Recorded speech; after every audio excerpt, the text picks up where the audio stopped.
Welcome, everybody. This is Mark Stepp. Welcome to Office Hours, the 6 essential workflows. Today's August 17th. We're going to be going over a workflow package that is typically installed in all new users' accounts. Whenever you get Realvolve, it should be getting installed automatically as of a certain date. Don't actually know what that date is. However, I'd like for you guys to make sure that you're aware of it and make sure that you have access to it and know how to use it in the event that you want to improve your workflow skills. So just to welcome you, my name is Mark Stepp. I'm the Chief Innovation Officer here at Realvolve. Done a lot of things, wear a lot of hats. The biggest thing that I want you guys to understand is I'm in the trenches with you. I've been doing this for 31 years. Man, I'm getting old. Anyway, the main thing is helping to help you guys understand the why in what Realvolve does and just the technology and stuff that we've got set up. I know that Lisa is supposed to be joining us, and she said she was going to be a little bit late. So just to introduce her real quick. Lisa's with our Premium Services Department, the head of the Realvolve Navigator team, and really spending a lot of time with real estate agents. She is an agent by all accreditation as well, and she will be answering a lot of the Q&A stuff once she gets online. I'll do it otherwise. Today's agenda, we're going to be going over the 6 essential workflow suite, just the essential workflow suite. We'll also talk about how to get help, some of the premium services, and one of the giveaways.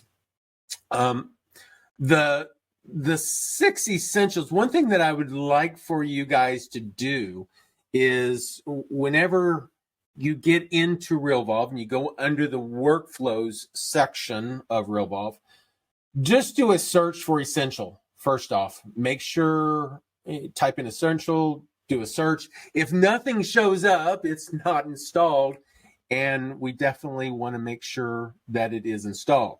To do that, simply click on the little plus in Realvolve. Whenever you're in the workflow section, click on the plus. At that point, it'll pop up a little window. Click on the Add Workflows from Library and click on Continue.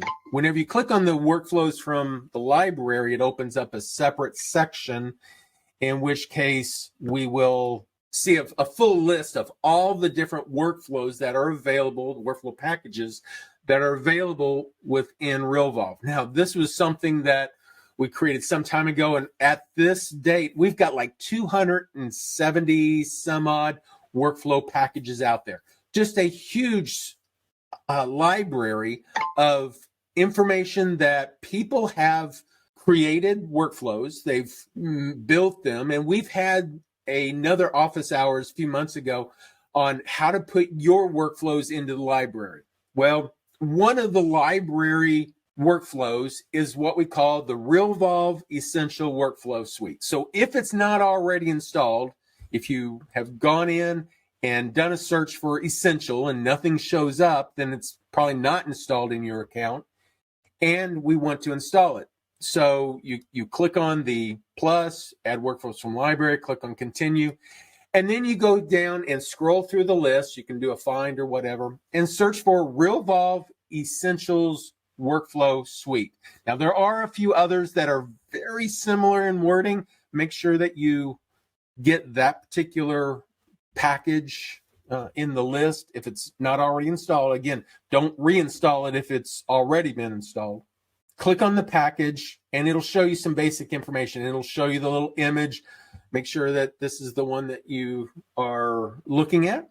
And then just click on the button down at the bottom that says Install Package. This is a free workflow. Some of them are the private or premium versions, and you have to have a code for it. This one does not require a code. You can just install it, but you don't want to install it twice. So whenever you look at the information, you'll see that it does have the 6 essential workflows that are available. There's also 58 templates that goes along with the workflow. One thing that I do want to draw your attention to is there is a download the cheat sheet link. And it's not an actual hyperlink. You've got to copy it to your clipboard and then paste it copy that. It is just a short URL. There's a longer URL for it. But what it does is if you click on that, it will show you the essentials cheat sheet. And there's 7 pages of additional information that we want to draw your attention to on each of the different workflows that are available. So definitely pull it up, maybe print it, take a look at it. There's some good information in there on setting up and making sure that you get it set up properly for your own business. Because while with any workflow, and this is not just this one, but any workflow that you get from the library, it's not going to be set up exactly the way you need to run your business. Never is. And that's one of the biggest challenges within Realvolve is like, couldn't we just create a workflow that just works for everybody? And the problem is different people work different ways, different locations, different city ordinances, different state ordinances, things that have to be taken into account, have to be put into some of the workflows. So that's something that's important, that Realvolve gives you the capability of customizing. And in that customization, it actually helps streamline much of your workflow process, all the things that you do in your business.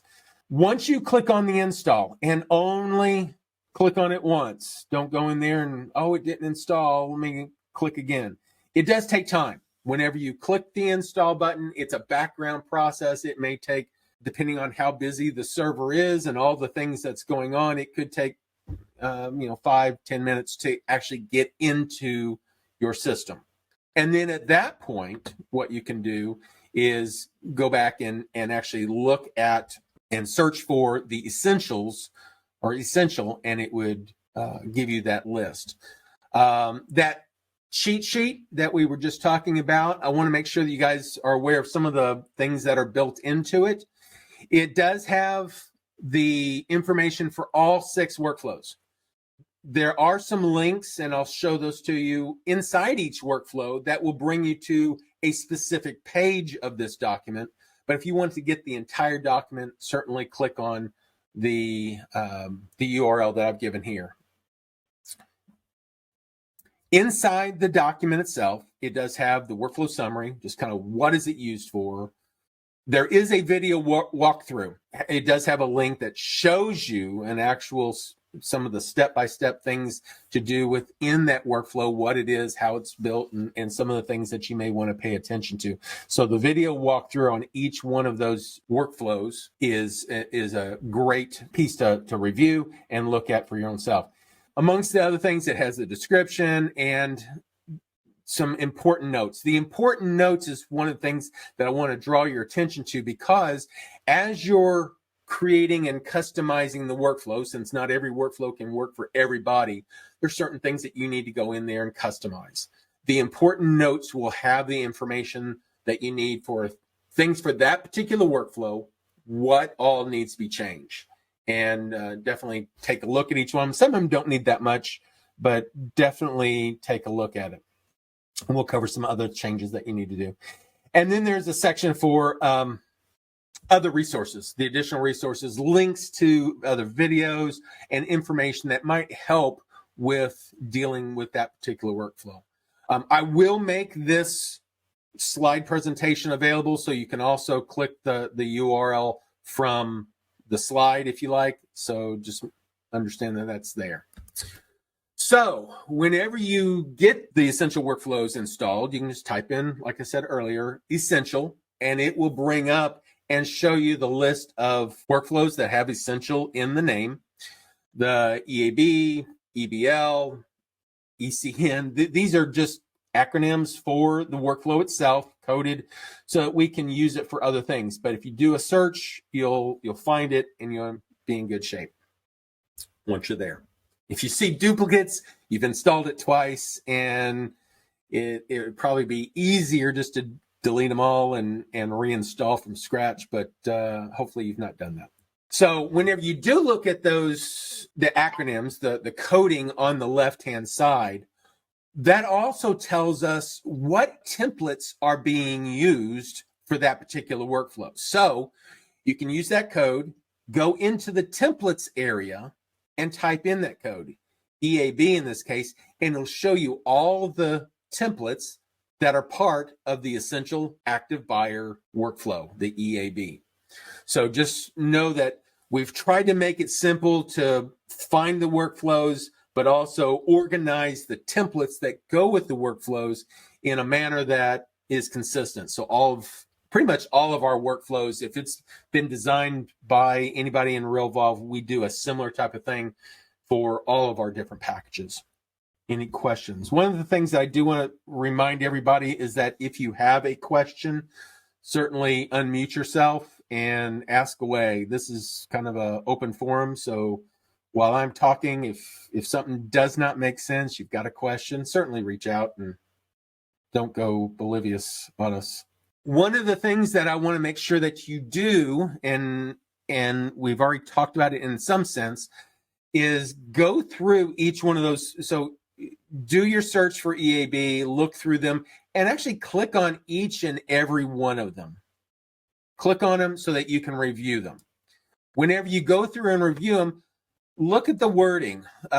In most cases, it's a fairly standard email or SMS template of some sort that's got information about whatever it is they're supposed to be sending. It's got good content, but it may not be in your voice. It may not be in your vernacular. And we want to make sure that whenever you're sending out, that it's personalized in a way that your customers feel you, see you, and hear you normally, and make sure that the wording is there the way it's supposed to be.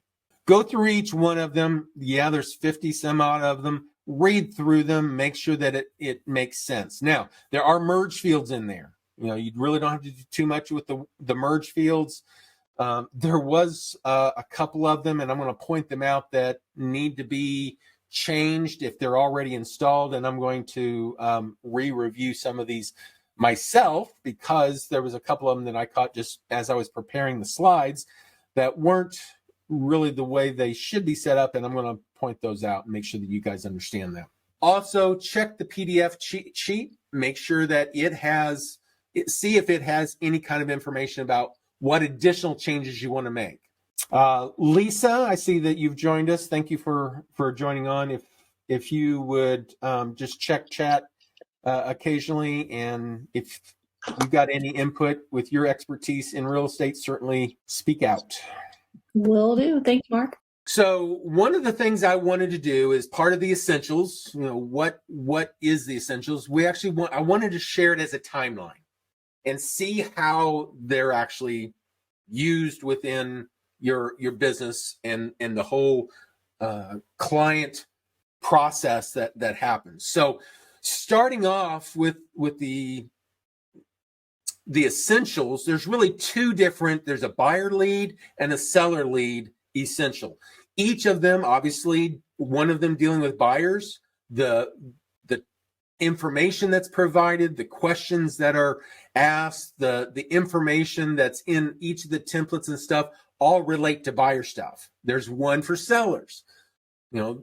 People that are buying could be selling as well, but there's different questions that's in the minds of each of them, and we want to address those types of things. And as leads come in, we want to make sure that we're relevant to what their need is. So there are two initial lines of the timeline, whether a person is a buyer lead or a seller lead. Once they go from buyer lead, they're going to go to active buyer. At some point, there'll be a transaction that's involved. If they started out as a seller lead and you get a listing agreement with them, then you'll start going through the pre-MLS workflow essentials.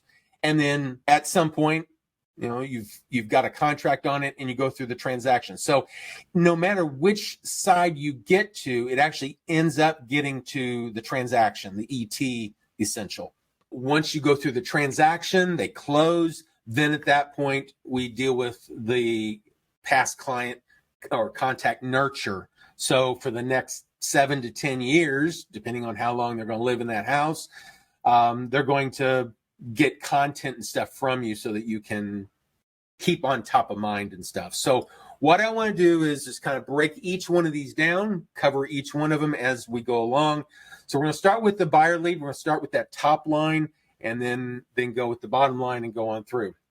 So with the essential buyers, this is a 10-day aggressive lead workflow. Basically, as new leads come in, there's 10 days of calling and texting and making sure that you get the reminders of things that need to get to that buyer. In most cases, in many cases, I should say, most cases probably, the lead's actually going to come from some website, either realtor.com, Zillow, whatever, your own personal website. We would use Zapier to get that lead into Realvolve. So we have a Zapier integration. That Zapier integration brings that contact into Realvolve. And whenever it brings in from the Zap, you can actually start the essential buyer lead workflow for that contact if you know they're a buyer at that point. There are some other possibilities that, if you're getting leads and you just don't know which one they are, you might take them to a different lead workflow that kind of pre-qualifies them. Are they a buyer or are they a seller? And then manually start the appropriate workflow based off of a buyer or a seller. But in this case, we're going to assume that the lead is a buyer. We know they're a buyer. They're coming from a buyer link of some sort. It brings it into Zapier. It starts the workflow once the contact is actually in Realvolve.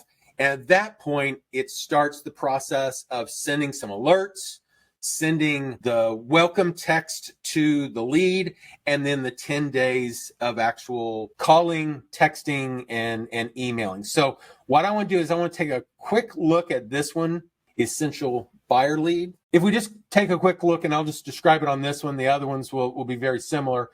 The description itself shows you kind of what it is. There's a video walkthrough. So here's that link. So if we wanted to highlight that link, it would take us to, and copy it, paste it. It will take us to a video. In this case, you'll see Michael Fernhu is one of our support team members, and he kind of takes you through the process of looking at this workflow. Some great video content on each one of them, and that's important. Also, the cheat sheet, there is a link for the cheat sheet itself for this particular workflow. So it would pop up and it would show you that information as well. Again, the link to the video, some additional resources, and the important notes are the things that I want you to really be accustomed to looking at. Once you've kind of looked at that information for one of them, it's the same for all of them. So we won't cover that on any of the other ones. But what we do want to look at is the individual activities. So whenever the lead comes in, it starts the workflow. It gets created off of the start date. So the start date's going to be whenever this workflow started. And then it's going to be calculated based off of a certain number of days from that start date. So if it says 0 days from start date, it's on that day that it was started. In this case, it's going to send a text alert to the agent. Hey, agent, just want to let you know you got a new lead. Here's the lead's name. Here's the lead's phone number and email. And if we actually look at that, let me pull this up.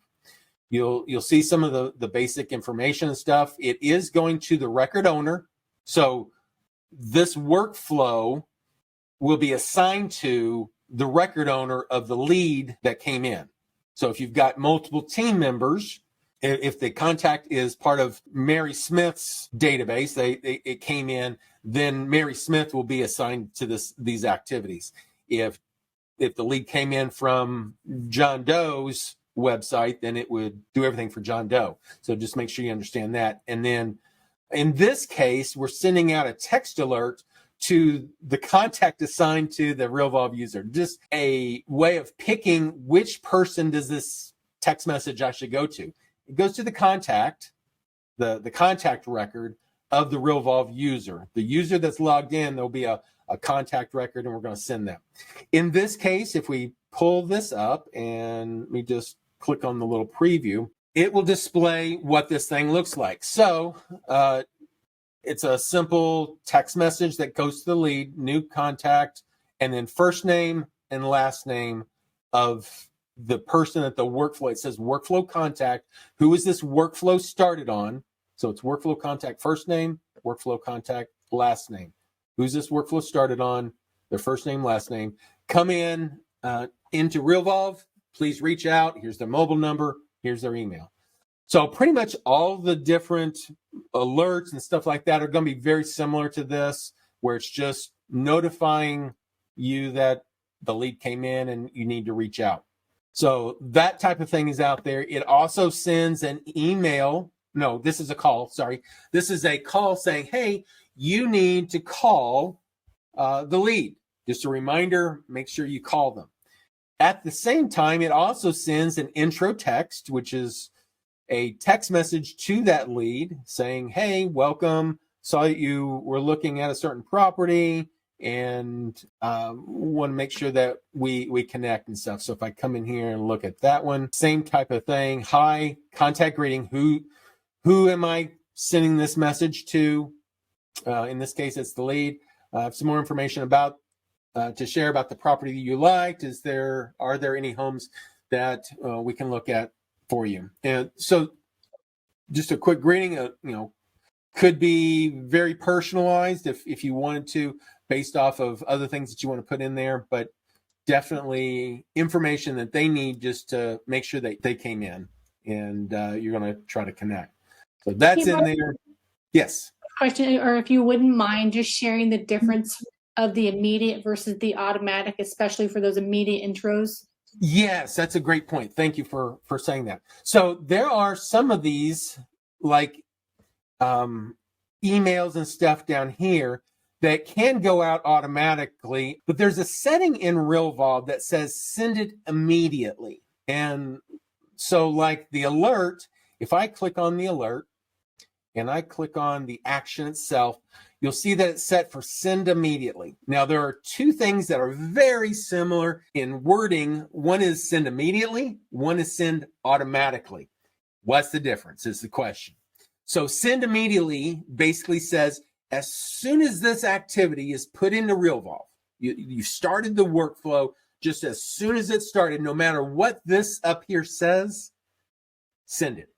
Just blast it out. So what this does, as soon as that lead comes in, the workflow started, this alert immediately goes out to the agent. Likewise, if you've got the intro text, it is set for send immediately. So whenever the lead comes in, we're sending the alert to the agent, we're sending the information to the buyer in this case, and welcoming them. And then it just goes out immediately as soon as that workflow started. Some of these other ones, like day 3 email, you can take a look at it. It is set for send automatically, which again kind of sounds similar, but what it means is wait until this scheduled time is and then send it automatically. It just means that you could be sipping on coffee and this thing still goes out. You don't have to do anything. It's all automatic. Set it and forget it. That's kind of the idea between automatically, immediately, sends it immediately whenever the workflow is started. It does not wait on the timing at all.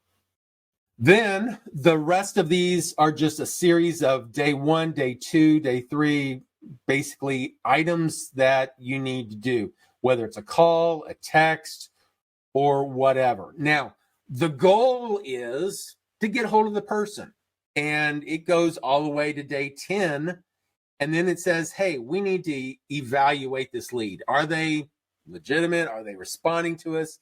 If they're not, maybe we need to do something else. Maybe we need to put them on some other long-term nurturing type of piece or workflow of some sort, something to keep them attuned that we're still here for them, but stop nagging them to actually get hold of them.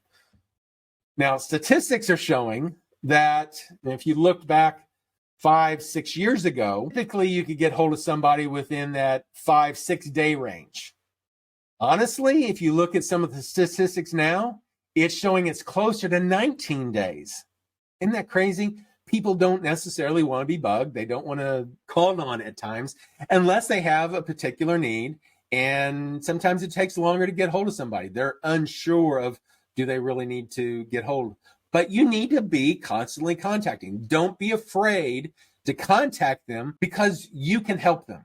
That's the whole point of this, is you have the skills, the expertise to be there for them, to be able to get them a house, and they've shown interest in getting a house. So let's make sure that they know that we're out there. So once you do get hold of them, at that point, you can stop this workflow. You can just stop the process and then put them on some other workflow. Now, what you might want to do, which is not part of this, is this alternate workflow option up here is basically set up so that if you prematurely stop this workflow, if you get to day 3 and maybe you got hold of them and they're going to move forward with you, or they said, no, I found another realtor, one of those two scenarios is going to happen, you can choose an alternate workflow to start, or at least prompt you to start automatically if you terminate this early, if you don't make it through all the way. So one of the options might be, start the active buyer essential. You could actually choose that as being one of the options as a default. And then if it doesn't work out, then you can just cancel it. But that way you could actually automatically start the essential active buyer once they stop this workflow. All right, so that is the essential buyer piece. If we go on, then we go to the active buyer, and in it does a few different things. It takes you through scheduling the consultation itself, the consultation preparation as far as getting things ready for it.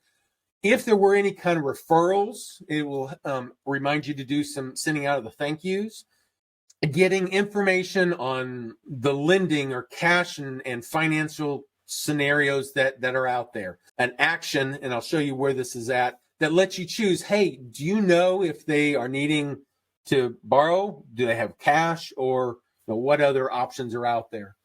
There are also some reminders for setting up MLS alerts. Your MLS typically has an option to alert buyers to new listings that come online, making sure that you set that up if you've done any kind of questionnaire, knowing what types of properties that they're looking at. You can set up that alert in your MLS, and then they get automatically notified. This is just a reminder to do that.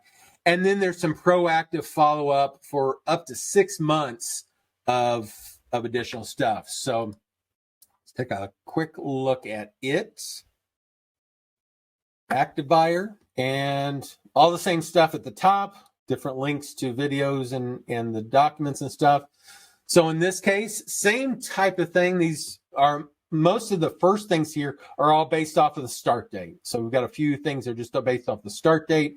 Some of the other ones are based off of appointment dates and stuff like that. So this becomes very relevant for the actual buyer appointment, consultation appointment, and we want to make sure that it notifies us and stuff.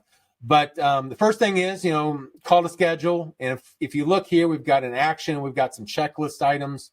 So if I look at this basically says, let's call to schedule the active buyer appointment, and then also send them based off of some of the things that they may need. Do they need a lender, whatever? There's some extra actions that you can do. But whenever you start this workflow, it's going to ask you, when's the appointment? What is the next appointment date? And whenever you put that appointment date in and the appointment time, then it has the information it needs to be able to do some of the other activities down here. So whenever you start the workflow, it pops up. You may not know the appointment date at the time you start the workflow, but by this time, whenever you call that person, you can actually enter that appointment date, and then it'll go through the process. We go through and update the contact record. Similar types of thing. We've got some merge fields in here for, do we have the right phone numbers, emails, the sources? You can put in other items in here if you wanted to go in there and make sure they're on a certain category or whatever. Certainly put that in there. We do also allow you to automatically update the tags. So in this case, if you run this, it would add the active tag and the buyer tag to the contact. So just automatically adds those through the action. And it makes it, really easy just to make sure everybody's in line with things. You can do searches by active or searches by active buyer and be able to pull up those lists very easily, making sure they're on that tag. In this case, it's, just updating the information in the record and going on. Once you do book that appointment, the next thing that you would probably do is send out just a confirmation. Hey, we set up the appointment.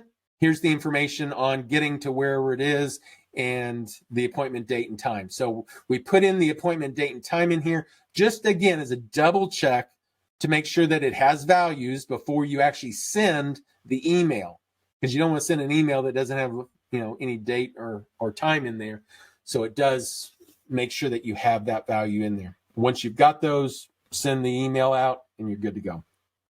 Then you get some preparing for the appointment itself, some buyer expectation email. This is kind of some good information. And again, this is something that you want to make sure that you personalize it and put the information in that pertains to you. But all the information that, this is my commitment to you, few things that I request from you, things that you would want to do, and make sure that you make it readable in your terms and stuff, and look at some of the extra stuff that's in there. So customizing these, this is where I was saying earlier, it's so important to make sure that you look at each and every one of these and see what's in them. And you may not know, if you're just going by and looking, you may not have the context for how to use them until you actually get into it and see, oh, I need to send this because of this, and then fill in the information. Hey, Mark, really quick, Kathleen had a question asking if there's an icon that indicates which items are sent automatically. And Kathleen, one thing that I do in my workflows is in the actual activity. If it's an automatic activity, in the title of the activity, I will start it off with an uppercase A, like a parentheses uppercase A, just so I can identify each one that's automatic. Yeah, that's a great question. And one of the, I have put on my list for us to indicate an automatic on here. It's not, but what she was basically saying was, any of these that are automatically, just come up here. Not that this one is, but put like an A in front of it, and then that way that it's done automatically. Okay, and then when you want to double check to make sure which ones are automatic or not, do you go down to action, create actions? Yeah, in the action itself, if it's something that is automatic or whatever, it would list it right here. These are all manual. If you've got multiple actions, it won't allow you to do anything automatic. You can only do the automatic on emails and text messages where there's only one action. It knows to only send the one automatically. Okay, thank you. Yep. Good question, though. Thank you.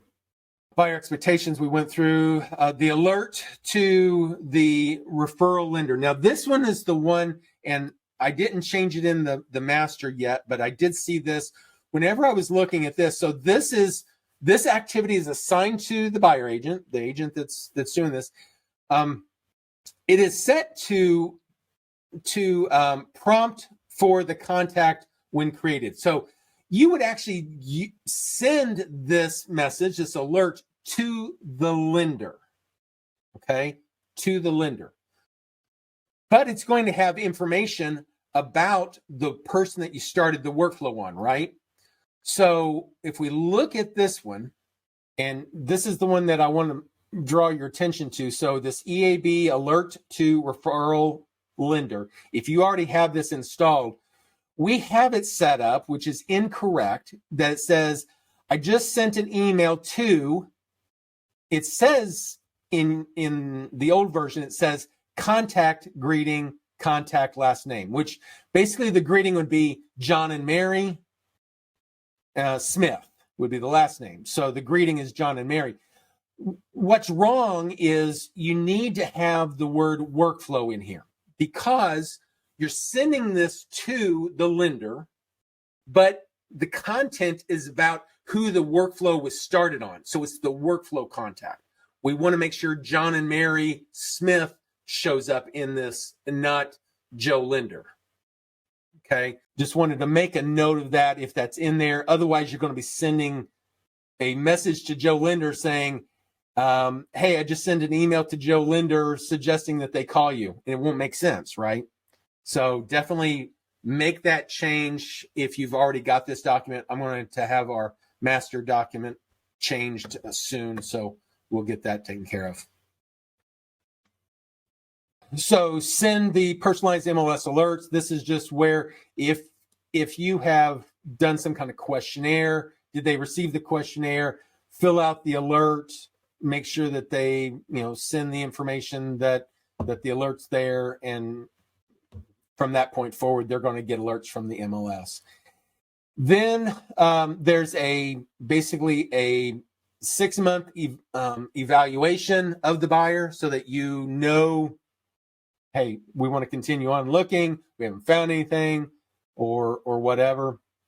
The rest of these are all based off of the appointment. So whenever we assign the appointment up there, it will say 1 day before the appointment, I want to send out a text, which it shows automatic. It's an automatic reminder of the appointment. Make sure that it goes out. Thank you for the appointment. So once I've completed the appointment, I can do this and it'll send out an email saying, hey, thanks for meeting with me. And then 1 day after the appointment, do some follow-up. And then a weekly check-in, you'll see that it has a repeating icon here, just saying it's going to do this in a repeating manner. And then this one here, this is the actual appointment itself. So even though it's kind of backwards here, it's saying 0 days after the appointment date, or technically on the appointment date at that point, we want to make sure that we do stuff. And the one thing that, did I have this one? Okay, this one was another one where our activity does say, next appointment date, which is right. We did not have the next appointment time. And you're going to want that on there so that it puts this activity at the appropriate time that was specified so that it shows up. And if you have it set for Google Sync, it'll show up on your Google Calendar. So if you're set up to Google Sync. So that's pretty much the active buyer. And I will let you know pretty much the buyer lead and the seller lead are pretty much the same. We're going to kind of go over that, but not as much detail on that. So we get through all of that. Now I'm going to start the timeline back over at the seller lead. It's pretty much like the buyer lead, but different content. So just to save us time, I'm really not going to go over that one as much. It does all the alerts to the agent. It does the welcome. It does 10 calls. So pretty much everything's the same, except for it's all pertaining to seller type content. Everything else is the same. Ultimately, what happens is if you got the seller lead, you want the signed listing agreement. You get to that point where you get to the signed listing agreement. Now we need to start the pre-MLS workflow activities, things that we're going to do to get the thing ready to market. In this case, it'd be like ordering photography, staging, the coming soon marketing and advertising stuff, all your documents and stuff that's required, checking dates, checking people, and sending out the thank yous that go along with it. Now, let's see, MLS. So this one, there are 23 different activities, all the same stuff at the top. Adding the party members. This is I wanted to point this out. With Realvolve and its ability to do sending out of content and stuff, you want to make sure that you've got your listing, and you want to make sure that people that are associated with that listing, i.e. the seller, anybody that referred that seller, the seller's agent, the listing coordinator, photographer, and the stager, all those people that are involved with this listing need to be linked to it so that the automation all the emails and text messages and all that kind of stuff can do their job. So this is an activity that basically just says, hey, check to make sure that we've got all the appropriate people that should be involved with this. And then you can select them from a checklist, and that works real good. Thank you letters, the tagging of the client. So this is that making sure that they've added the tag. You can do it this way, just as a reminder. I would probably set it up as an action to do it automatically. The other thing that you might want to have other checklist items and stuff like that that you want to put in there as well. If there is an HOA. Now, one of the things about this particular workflow is it does use groups. Now, if you're not familiar with groups, I'll do a quick overview of that. A group is a description of some sort of something, very abstract here, of something that may be conditional whenever you start the workflow. If I start this workflow on all properties without this, I'm going to always assume that there's an HOA. Well, what if there's not always an HOA? You can use groups to identify certain activities that can be removed from this workflow once it starts that has certain activities excluded. So order HOA documents. So let me go in here and look at this. You'll see that this particular activity is part of a group called HOA. There may be 2 or 3 different things that are HOA related. Well, if this property isn't part of an HOA, I don't need to do this. So whenever I start it, it will give me the opportunity with these groups to uncheck HOA, and consequently it goes in and it finds every activity in the workflow, no matter if there's 1 or if there's 100 activities, it'll find all the ones that are in that group and uncheck it for you. That way you don't have to go through and do them individually. Using that group, you can say, well, if there's HOA or not, whether it's a referral or not, does it have a home warranty or not? Do I want to do staging or not? So each of these activities that are part of different groups can be either included or excluded at the time that you start the workflow. This is very powerful. This means I don't have to have separate workflows for the same process based off of different conditions. Or I don't have to create them all and then delete the ones that don't pertain. I get the ones that pertain all the time by making sure that I use the appropriate group. Okay, ordering the sign, setting up the staging appointment. These are all just different things that get done.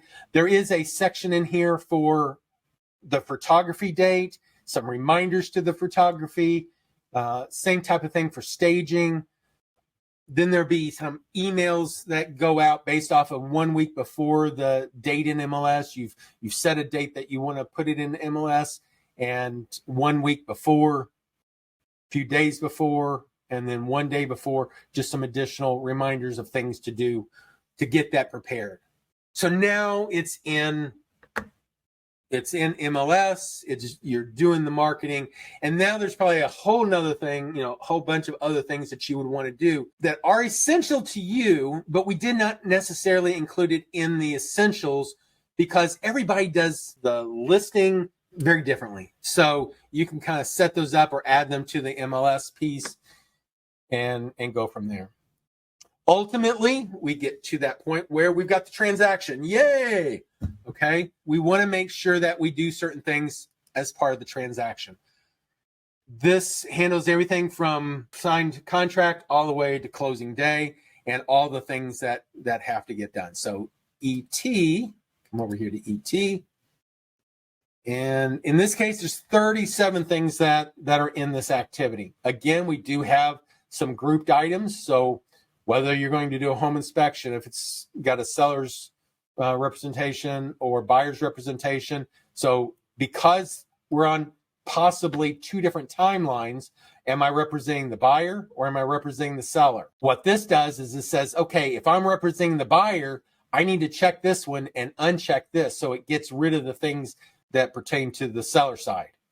Now, I could actually represent both. And in that case, you could leave them both checked and you'd be fine. Entering the dates into Realvolve, making sure, hey, do we have the earnest deposit, the first due date, the inspection dates, appraisal dates, all the things that are involved that are required. Now, you may have other dates that's important to you. Definitely put those into the system. Put them in there so that they get filled in, and make whatever adjustments that you want to do. Now, you guys may already have something very similar to this. Maybe you just want to use this, look at this, at how this is set up for ideas to add to your existing workflow. So we enter all the dates. We double check and enter all the party members. Now that we've got a transaction, there's more people involved. We've got a different set of people types, buyers. We've got buyer agents, the transaction coordinators, things like that we didn't have when we actually listed it. We just had the seller stuff. Well, those seller names and stuff still come over. We have those tied to this, but we can add the additional party members now that we've proceeded into the transactional period. Basically, the opening email to the buyer, opening email to the seller. You see that if I'm representing the buyer, it's going to send the buyer one. If I'm representing the seller, it'll send the seller one. Those are things that have to get done. Emails to the closing parties, coordinate the home inspections. These are all different things that you need to go through. And everybody does things different. It also depends on, are you an attorney state or are you an escrow state? There's just a lot of challenges. And this is another one where, because it's so different for everybody, these are kind of the fundamentals, the essentials that everybody typically needs. But depending on your state regulations and how you guys do closings, some of these may not be needed. You can go in there, delete them if you don't need them at all, or add in additional things if you need other elements to it. Ordering all the information and stuff. So it goes through all that process. And there's just a whole bunch to this one. I really recommend that you go through the process of reviewing that. So then it comes down to the nurture. We get through the entire transaction, we close, now what? We're actually going to nurture that contact, that past client, for the next 7 to 10 years, typically. 5, 7, 10, depending on what type of buyer it is. And what this does then, the nurturing deals with birthdays and anniversaries, the purchase anniversary or the sale anniversary, and then quarterly check-in reminders. So it's pretty basic. I think there's just like 8 different things on it, if I remember. Yeah, 8, where we do some quarterly touches, and they are repeating some checklist items. Make sure that you update all the information on them, sending out emails, sending out text messages. So just some good practices that you need to do whenever you're dealing with past clients. Do it kind of quarterly, and it goes through that process. So we do all the calls. It's been 10 years of past nurture, congrats. And, at some point, hopefully they want to buy or sell. They're not like me. I've actually been in our house for 30 years now. So kind of unusual, but we love our house. So all these different things happen and you're good to go. So that is that. Now, what happens then is once you nurture, then hopefully they repeat and it starts right back over again. And you go through, a similar type of process. You've got a lead, go through the active buyer. Some of these you might be able to skip and just go straight to, the active buyer, the pre-MLS. They sign up with you and you go through it. So that's kind of where that's at. Any questions? I know I hit you with a lot. Hey, Mark, do you mind if I say something really quick? Absolutely. Go right I ahead. have to hop off and get ready for another call, but I wanted to let everybody know that for Kathleen, Rachel, and Cody, that our free giveaway today, I just wanted to let you all know, I didn't know if Mark was aware. If you are interested in a 1-hour call with me, no charge with me, to do an evaluation of your current workflows, let me know. You can reach me at lisa@revolve.com and just let me know that you'd be interested, and we'll go ahead and we'll schedule a call. Nice. That's amazing. That is one of the things that is very valuable. A lot of times whenever you're first starting your workflows, you're building them, you don't necessarily know all the features that are available, and consequently you don't set it up to be the most efficient workflow. And with a consultation like that, we can go through some of your key workflows and really hone in on making them better.